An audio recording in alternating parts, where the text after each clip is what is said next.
Communication with the Pacific island nation of Tonga remains limited since Saturday's volcanic eruption and the tsunami that came after it. It's believed the underwater cable that connects the archipelago to the rest of the world was severed during the disasters. There is still no official confirmation of injuries, deaths, or serious damage in Tonga, but that assessment is based on limited information. Outlying coastal areas, they have been completely cut off. A prelude to a violent eruption.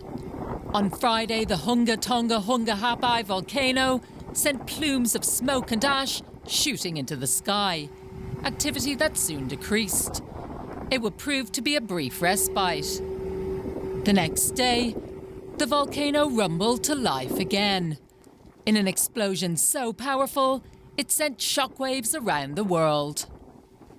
Before and after satellite images show how the volcano's sea-level crater had disappeared following the blast. With regular communication lines to Tonga cut off, the world's been relying on satellite phones and images to get a sense of the disaster.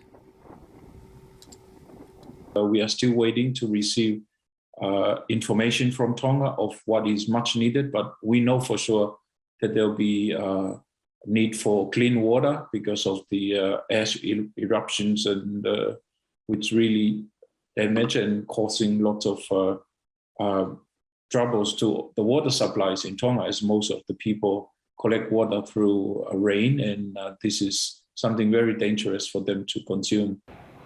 Australia and New Zealand have sent surveillance flights to help assess the scale of the damage, especially on Tonga's outer islands, where there are fears the devastation could be immense.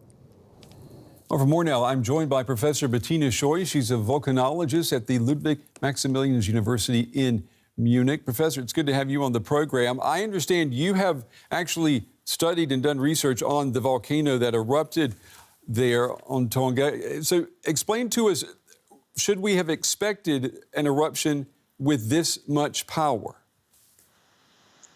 Well, in a way, we could have expected that, but we know from the records that actually every 1,000 years the volcano is capable of producing such an eruption.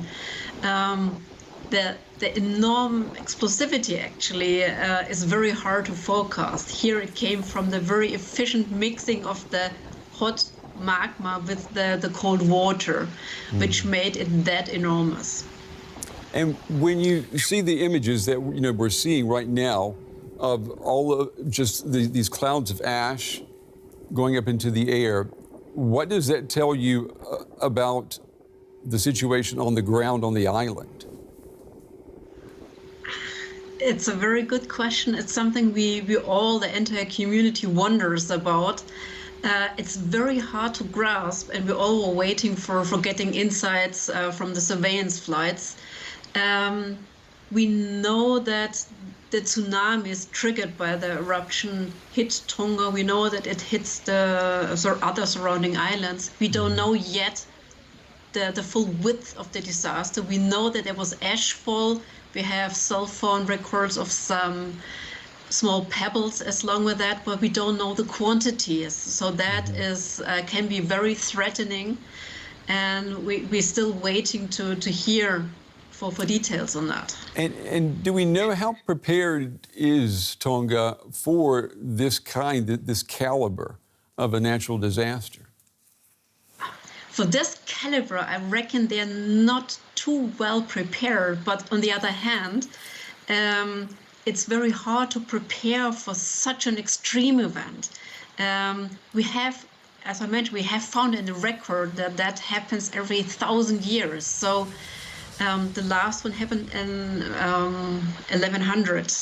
So to prepare for these extreme events makes it very difficult. For the tsunami in itself, they might have been prepared, but now it's coupled with ash, with more than one type. And also, I mean, where Tonga is in the world, around that Pacific area, this ring of fire, I mean, this is where we expect to see this type of unsettled movement and behavior, if you will, underneath the Earth's surface, right? Yes, so the region is a very active one. It's the Tonga-Kermadec arc, where the Pacific plate is subducting beneath the Indo-Pacific one. We have about every 100 kilometers on the seafloor, we have a massive volcano. What was seen on the ground, these little islands, were just the top of a giant volcano which now erupted. So we know that this region is very active. It's part of the Pacific Ring of Fire. So we can expect this, however, just rarely in this extreme violence. Yeah. Professor Bettina Scheu joining us tonight from Munich. Professor, we appreciate your time and your valuable insights. Thank you. Thank you.